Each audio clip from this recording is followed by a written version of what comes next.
Je me suis demandé si je n'avais pas juste eu tort. Un imposteur. Un gamin de 22 ans qui n'avait en réalité aucune idée de comment les choses fonctionnent. Aujourd'hui, grâce à Israël c'est tout, c'est son pseudo. Israël c'est tout. Point final. Ne me posez pas de questions. J'adore, il a dit. Est-ce que vous pouvez faire une vidéo sur Mark Zuckerberg, s'il vous plaît? Ah, qu'est-ce qu'il est poli. Comment on pourrait refuser ça? Il a demandé ça il y a 3 jours sur la vidéo Tu es faible.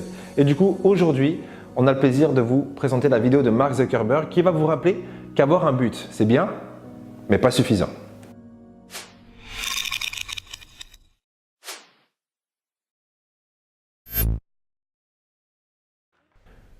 Aujourd'hui, j'aimerais parler du fait d'avoir un but. Mais je ne suis pas ici pour faire un speech standard sur comment trouver votre but.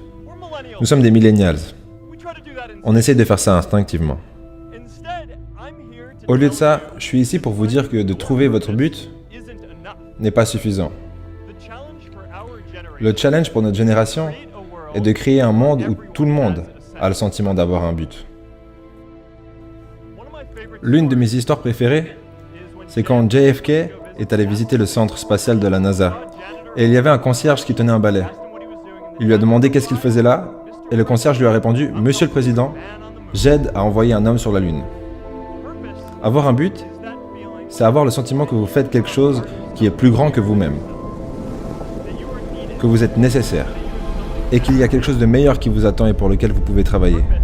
Avoir un but, c'est ce qui crée le vrai bonheur. Et vous êtes diplômé à un moment où ceci est particulièrement important. Quand nos parents ont été diplômés, leur but se trouvait à travers leur travail, leur église, leur communauté. Mais aujourd'hui, la technologie et l'automation sont en train d'éliminer énormément de jobs. Le nombre de membres dans la plupart des communautés est en plein déclin. Et beaucoup de personnes se sentent déconnectées et déprimées. Ils essaient de combler un vide dans leur vie. En voyageant, je me suis assis à côté de plusieurs enfants et des jeunes détenus, des jeunes addicts à l'opium, et ils m'ont dit que peut-être que leur vie aurait été différente s'ils avaient eu quelque chose à faire. Un programme après les cours, ou un endroit où aller. J'ai rencontré des gens qui travaillaient dans des usines et qui savent que leur job ne reviendra pas. Et ils essayent simplement de trouver leur chemin pour aller de l'avant. Pour que notre société continue à aller de l'avant, nous devons faire face à un challenge de génération. Pas seulement pour créer de nouveaux jobs, mais également pour créer un nouveau sentiment de mission. Je me rappelle de la nuit où j'ai lancé Facebook depuis ce petit dortoir dans la maison de Kirkland. Je suis allé à Knox avec mon ami KX et je me souviens être en train de lui dire que j'étais enthousiaste à l'idée de connecter la communauté d'Harvard, mais qu'un jour quelqu'un connecterait le monde entier. Le truc, c'est que je n'aurais jamais cru que ça pourrait être nous. On était juste des collégiens. On ne connaissait rien à ce sujet. Avec toutes ces sociétés technologiques immenses et toutes leurs ressources, je suis juste parti du principe qu'ils le feraient. Mais cette idée était tellement claire pour nous. L'idée que les gens veulent être en contact. Donc on a continué à travailler sur ce projet, jour après jour après jour. Et je sais que beaucoup d'entre vous auraient votre propre histoire comme celle-ci. Un changement à faire dans le monde qui vous semble tellement évident que vous êtes sûr que quelqu'un d'autre va le faire. Mais ce n'est pas le cas. Vous le ferez. Il y a un peu un phénomène de mode chez les entrepreneurs actuellement, c'est de viser super haut. Et d'ailleurs ça je l'encourage, il n'y a pas de souci. Mais il faut bien prendre en considération tout ce que ça veut dire. Du coup, beaucoup d'entrepreneurs veulent devenir le prochain Mark Zuckerberg. Mais il faut savoir que Mark Zuckerberg n'est pas devenu Mark Zuckerberg en voulant être Mark Zuckerberg. Ni en voulant créer la plus grosse société qui soit. Il avait juste un problème qui l'obsédait. Et du coup, il cherchait une solution pour ce problème. Et un business, en fin de compte, c'est ça. Résoudre un problème pour une personne, 2 personnes, 1 million de personnes. Et du coup, si vous voulez vraiment taper haut, viser haut et toucher un maximum de personnes, eh bien, il va falloir trouver un problème qui concerne la planète entière et trouver une solution pour ce problème. Du coup, bien sûr, dès qu'on dit ça, ça paraît plus compliqué et vous vous sentez moins concerné. Et c'est là tout le problème. Vous êtes concerné. Et vous pouvez soit rejoindre une entreprise ou un groupe de personnes qui travaillent sur un gros projet ou lancer un gros projet si vous avez les capacités de trouver les bons éléments. Mais ce n'est pas suffisant d'avoir son but. Vous devez également créer un sentiment de mission pour les autres. Et j'ai compris ça à la dure. Vous savez, mon but n'a jamais été de créer une société. Je voulais avoir un impact. Et avec tous ces gens qui commençaient à nous rejoindre, j'en ai conclu que c'est ce qu'ils voulaient aussi. Et du coup, j'avais jamais vraiment pris le temps d'expliquer ce que je voulais vraiment créer. Après environ 2 ans, de grandes sociétés voulaient nous racheter. Je ne voulais pas vendre. Je voulais voir si on arrivait à connecter plus de gens. Et on était en train de créer la nouvelle version du fil d'actualité en ce moment. Je me disais, si on peut juste lancer ça, ça pourrait changer la façon dont on a de se tenir informé de ce qui se passe dans le monde. Mais presque tous les autres voulaient vendre. S'il n'y a pas un plus grand but derrière tout ça, c'était le rêve de toute start-up qui venait de se réaliser pour nous. Mais ça a dessoudé l'entreprise.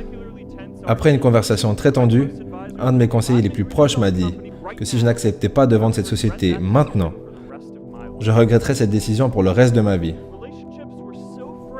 Les relations sont devenues tellement froides qu'après environ 1 année, toutes les personnes de notre équipe de management étaient parties. Ça a été le moment le plus dur pour moi chez Facebook. Je croyais en ce qu'on faisait, mais je me sentais seul. Et le pire, c'est que c'était de ma faute. Je me suis demandé si j'avais pas juste eu tort. Un imposteur. Un gamin de 22 ans qui n'avait aucune idée de comment les choses fonctionnent réellement. Maintenant, des années plus tard, je réalise que c'est comme ça que les choses fonctionnent quand il n'y a pas un sens de mission. Donc c'est à nous de le créer, pour que nous puissions tous aller de l'avant, ensemble. Et aujourd'hui, j'aimerais parler de 3 façons à travers lesquelles nous pourrons créer un monde où chacun aura le sentiment de faire partie d'une mission. En attaquant des gros projets qui servent réellement à quelque chose ensemble. En redéfinissant une qualité pour que tout le monde ait la liberté de suivre son propre but. Et en construisant des communautés partout dans le monde. Pour commencer, parlons des gros projets qui font la différence. Notre génération va devoir faire face à des milliers de jobs qui seront remplacés par l'automation, comme les voitures et les camions sans conducteur. Mais nous avons le potentiel de faire tellement plus que ça. Toutes les générations ont leur travail à faire. Plus de 300 000 personnes ont travaillé ensemble pour envoyer un homme sur la Lune, y compris le concierge. Des millions de volontaires ont immunisé des enfants contre la polio autour du monde.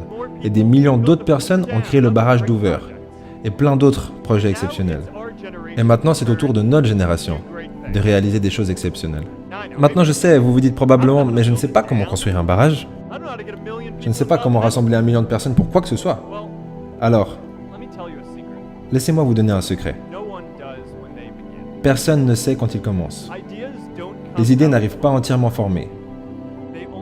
Elles deviennent uniquement claires lorsque vous commencez à travailler dessus. Tout ce que vous avez à faire, c'est commencer. Contrairement à ce qu'on pourrait croire et ce qu'on nous laisse paraître dans les films, être entrepreneur, ça consiste pas à avoir une bonne idée et devenir millionnaire. Même si on parle comme ça dans la rue. Genre, ah tu sais, le gars qui a inventé le stylo Bic, en fait, il s'est élevé un matin et puis, pouf, il a créé le stylo Bic. Non, ça se passe pas vraiment comme ça en fait.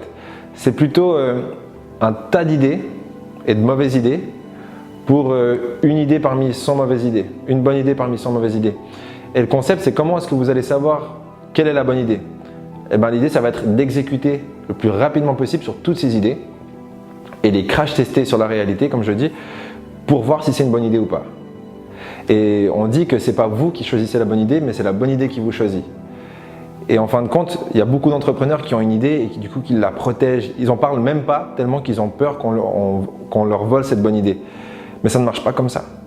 À part pour certains produits brevetés, mais globalement, c'est pas comme ça que ça marche. Ce qui compte, c'est l'exécution, c'est pas l'idée. Si j'avais dû tout savoir sur le sujet de connecter les gens avant de commencer, je n'aurais jamais créé Facebook. Les films qu'on regarde ont tout faux. L'idée de ce moment où vous crierez « Eureka !» est un mensonge dangereux. Cette idée nous donne l'impression d'être inadéquat, parce que ça nous donne l'impression qu'on n'a pas encore notre idée. Et ça retient les gens avec la graine d'une bonne idée de commencer à faire quoi que ce soit. Oh, et vous savez qu'est-ce que les films n'ont pas compris sur l'innovation aussi? C'est que personne n'écrit des formules mathématiques sur du verre, ok? C'est bon? C'est pas comme ça.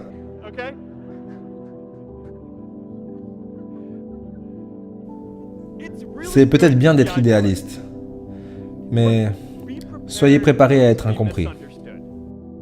Je vais vous raconter une histoire de malade. Et c'est vrai. En fait, ce concept que vous voyez maintenant avec les vidéos qu'on traduit pour vous, il a failli ne pas exister. Pourquoi? Parce que je me suis dit, sachant que Google investit dans l'intelligence artificielle, je me suis dit, c'était ces petites voix que j'avais dans la tête, ouais mais de toute façon, dans même pas quelques années, tout sera traduit avec une voix, ça sera parfait au niveau audio, pas seulement en sous-titres, et du coup tout ce que tu fais, ça servira à plus rien. Et du coup ça a repoussé le fait qu'on fasse ces vidéos-là, donc on aurait commencé plus tôt. Mais il a fallu 1 minute pour que je me réveille et que je me dise, mais va te faire foutre! C'est maintenant que ça se passe. Actuellement, Google n'a pas encore ajouté cette fonction, c'est pas au programme, donc pourquoi je ferais confiance à cette voix intérieure ou n'importe qui à l'extérieur? Ça peut être différent dans votre cas. Mais globalement, il y aura toujours quelque chose qui essaie de vous freiner. Et c'est un combat, enfin, on dit que le combat le plus dur, c'est celui qu'on mène avec soi-même. Et je pense que c'est vrai. Et au jour d'aujourd'hui, je suis hyper content de ne pas avoir écouté cette voix intérieure et de faire ces vidéos pour vous. Toute personne qui travaille sur une grande vision sera traitée de fou, même s'il finit par avoir raison. Toute personne qui s'attaque à un problème compliqué sera jugée coupable de ne pas tout comprendre, même si c'est impossible de tout savoir dès le départ. Tous ceux qui prennent des initiatives seront toujours critiqués d'aller trop vite, parce qu'il y aura toujours quelqu'un qui sera là pour essayer de vous ralentir. Dans cette société, nous n'osons souvent pas attaquer des grandes choses parce que nous avons trop peur de faire des erreurs. Alors nous ignorons toutes les choses qui ne vont pas aujourd'hui et ne faisons rien. La réalité est que tout ce que nous faisons aujourd'hui créera des problèmes dans le futur. Mais cela ne nous empêchera pas de commencer. Alors qu'est-ce qu'on attend? C'est le moment pour notre génération de trouver quelque chose de bien à faire. Pourquoi pas stopper les changements de climat avant que notre planète soit totalement détruite? Et réunir des millions de personnes pour créer et installer des panneaux solaires. Pourquoi pas stopper toutes les maladies et impliquer les gens à être volontaires en leur demandant de partager leurs informations de santé et leur génome? Vous savez, aujourd'hui, notre société passe 50 fois plus de temps à traiter les gens qui sont malades que de temps à trouver des cures pour que les gens ne tombent pas malades en premier lieu. Ça n'a aucun sens. On peut régler ça. Pourquoi pas moderniser la démocratie pour que tout le monde puisse voter en ligne? Et pourquoi pas personnaliser l'éducation pour que tout le monde puisse apprendre? Ces accomplissements sont tous à notre portée.